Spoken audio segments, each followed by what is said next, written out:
Hello दोस्तों, welcome to sleepy classes. दोस्तों आज हम एक इंपॉर्टेंट टॉपिक करने वाले हैं, वो है ग्रेविटी एनर्जी। ये बहुत ज़्यादा न्यूज़ में है और ये होता क्या है ना, जो ट्रेडिशनल सिस्टम है उससे कैसे अलग है, ये सारी चीज़ें जानेंगे। तो ग्रेविटी एनर्जी है क्या? बेसिकली इसके अंदर क्या है, जो जैसे मान लो लेट से हमने सोलर पैनल लगाया, ठीक है, हमने सोलर सिस्टम से या फिर बहुत से आप एक कंपनी ने लार्ज स्केल के ऊपर आप बना दिया, अब वहाँ से वो जनरेट कर रहे हैं एनर्जी, ठीक है। अब किसी टाइम पे एनर्जी एक्सेस होती है, किसी पे कम होती है। जैसे विंड है, विंड एनर्जी हम जनरेट कर रहे हैं तो हम कहते हैं रीन्यूएबल एनर्जी है, बढ़िया है। लेकिन वो उसको स्टोर कैसे करें, है ना, कि उसको स्टोर करना पड़ेगा। एक्सेस है तो स्टोर करेंगे, देन उसके बाद दोबारा यूज करेंगे।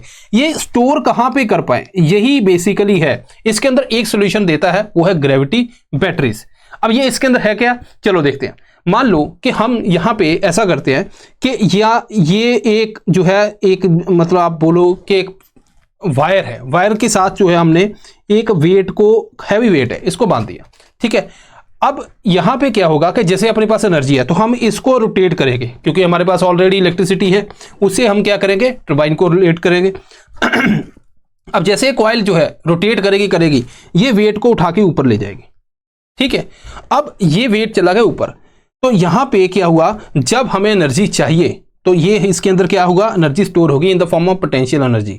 जब चाहिए तो हम इसको रिलीज करेंगे, ये नीचे जाके यहाँ पे इलेक्ट्रिसिटी दे देगी। आपके मन में है कैसे देगी, तो जैसे मान लो हम जनरेटर की बात करते हैं कि जैसे मान लीजिए इलेक्ट्रिसिटी नहीं है, जनरेटर के अंदर हम क्या करते हैं, ऑयल वगैरह डाला और जनरेटर घूमता है, वो घूम के क्या करता है, वो बेसिकली इलेक्ट्रिसिटी जनरेट करता है, ठीक है। तो सिमिलरली जब हम पहले इलेक्ट्रिसिटी यूज करके इसको घुमा देंगे, पूरा ऊपर तक कैसे वाइंड अप कर देंगे, उसके बाद जब ये वापस आएगा तो जनरेटर की तरह यहाँ पे घूमेगा, और जब ये घूमेगा तो यहाँ पे इलेक्ट्रिसिटी जनरेट होगी। तो इट मीन्स कि जो काइनेटिक एनर्जी है ऊपर जा रहा है, ये पोटेंशियल एनर्जी की फॉर्म के अंदर यहाँ पे स्टोर होगी, ठीक है। तो बेसिकली इसी को हम यूज करके जो है बाद में जो उसको यूज कर पाएंगे। जैसे जनरेटर की बात होती है, सिंपल सी, अब मोटर है, जैसे छोटी सी मोटर होती है, उसको आप देखोगे एक तरफ से आपने इलेक्ट्रिसिटी दी, वो घूम रही है, तो अगर आप वैसे उसको खाली ऐसे घुमाते हैं हम, तो उधर से थोड़ी सी इलेक्ट्रिसिटी जनरेट करती है ना। तो ये सिमिलरली वैसी ही चीज है। तो हमने पहले इलेक्ट्रिसिटी यूज की, इसको घुमा के ऊपर ले गए, बांध कर रखा, है ना, जब चाहिए तब उसको धीरे धीरे ऐसे रिलीज किया। अब ये घुमाएगा, जैसे घूमेगा यहाँ पे इलेक्ट्रिसिटी जनरेट होगी, सिमिलरली जैसे हमारा जनरेटर जनरेट करता है। तो ये इट मीन्स कि हम यहाँ पे जैसे देखते हैं बैटरीज के अंदर क्या केमिकल, ये सारी चीजें, ये तो बड़ा सिंपल है भाई, मजा आ गया। लेकिन क्या इसमें इतना मजा है, चलो देखते हैं। अब ये तो बात होगी, ठीक है। जब इसमें पोटेंशियल एनर्जी की फॉर्म में ये स्टोर है, तो देन उसको हम कन्वर्ट करते हैं काइनेटिक एनर्जी के अंदर, मतलब वो मूव कर रहा है, राइट। तो यहाँ से इलेक्ट्रिसिटी जनरेट होती है। अब ये बात होगी, कंसेप्ट हमें समझ आ गया। अब देखते हैं कि भाई इनका बेनिफिट क्या है, ये कैसे काम करती हैं। मैंने आपको ये चारों स्टेप जो है बता दिए ऑलरेडी, ठीक है। पहला है कि हाई एनर्जी स्टोरेज। भाई आप लार्ज स्केल के ऊपर यहाँ पे एनर्जी स्टोर कर सकते हो, है ना, तो बड़ा स्केल है, पहली बात, ठीक है। लॉन्ग लाइफ स्पैन है, इसके अंदर कोई ऐसा नहीं कि केमिकल डिके हो गए या कुछ हो गया, ऐसा कुछ है ही नहीं, है ना। तो ये भी पॉजिटिव है। कॉस्ट इफेक्टिव है, ज़्यादा कॉस्ट नहीं है इसमें, ठीक है। इन्वायरमेंटल फ्रेंडली है कि कोई केमिकल या कुछ वेस्ट नहीं। ग्रिड स्टेबिलिटी है, ग्रिड के अंदर जरा इलेक्ट्रिसिटी इसके अंदर स्टोर कर दो, जब दोबारा चाहिए तो इससे जो है उधर कन्वर्ट कर दो, तो बढ़िया मजा है। लेकिन कुछ नेगेटिव है। एफिशिएंसी, जैसे मान लीजिए जब मैं उसको ऊपर लेके जा रहा हूं तो उस फॉर्म के अंदर तो एनर्जी जो है कुछ वेस्ट हो रही है ना, क्योंकि मैंने उसको घुमाया तो उसकी वजह से वो ऊपर गया, वो एनर्जी तो मेरी वेस्ट होगी। तो ये एक एफिशिएंसी थोड़ी कम है।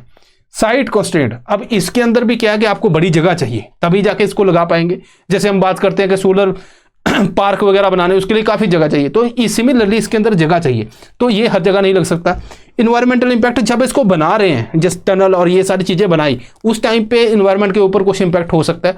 कॉस्ट, स्टार्टिंग के अंदर इंस्टॉलेशन कॉस्ट जो है इसकी हैवी है, ठीक है। तो ये है एक छोटा सा कंसेप्ट है। आपको यूपीएससी प्री के अंदर क्या पूछा जा सकता है, पहली बात है जहां पे आपको पूछा जा सकता है कि ये बेसिकली क्या है, known as gravitational energy storage system, ये आपको ध्यान रखना है। और यहाँ पे, ठीक है, ये पोटेंशियल एनर्जी से काइनेटिक एनर्जी के अंदर कन्वर्ट करता है, ये पॉइंट आपको ध्यान रखना है, ठीक है जी।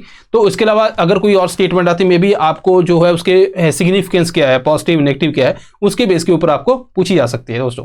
चलो अब दोस्तों जो है वो है टाइम है रिवीजन का।